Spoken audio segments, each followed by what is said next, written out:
Bonjour à tous, tendance hésitante ce matin à la Bourse de Paris. Les investisseurs parisiens qui attendent le discours de Joe Biden cet après-midi sur le plan de relance américain. Si celui-ci n'est pas encore connu dans le détail, les conseillers de Joe Biden évoquent un plan de 2000 milliards de dollars qui inclurait des chèques aux familles américaines, mais aussi des aides aux États ainsi qu'aux autorités locales et un financement de la campagne de vaccination.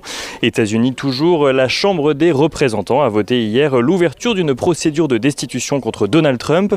L'accusation doit à présent être examinée par le Sénat où le leader républicain Mitch McConnell ne serait pas opposé à la procédure, donc selon le New York Times. Le vote au Sénat devrait normalement se tenir après l'investiture de Joe Biden. La destitution de Donald Trump resterait donc symbolique, hautement symbolique même, car il s'agit de la deuxième procédure lancée au cours de son mandat. Donald Trump qui pourrait tout de même être frappé d'inéligibilité. A noter également qu'en Chine, l'excédent commercial atteint un record à 68,2 milliards de dollars en décembre, un chiffre porté par le bond de plus de 18% des exportations sur un an, là où les importations ont progressé de 6,5%.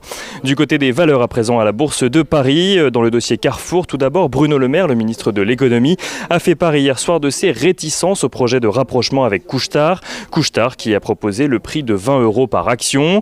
Peugeot annonce de son côté que les ventes du groupe PSA ont reculé de 27,8% en 2020, un recul qui représente tout de même 1 million de véhicules en moins par rapport à 2019. Et Renault annonce de son côté viser une marge opérationnelle à 3% d'ici à 2023 et de plus de 5% d'ici à 2025. Le groupe mise sur un nouveau plan stratégique nommé Renaulution qui prévoit notamment 24 nouveaux lancements dont 10 modèles de voitures électriques.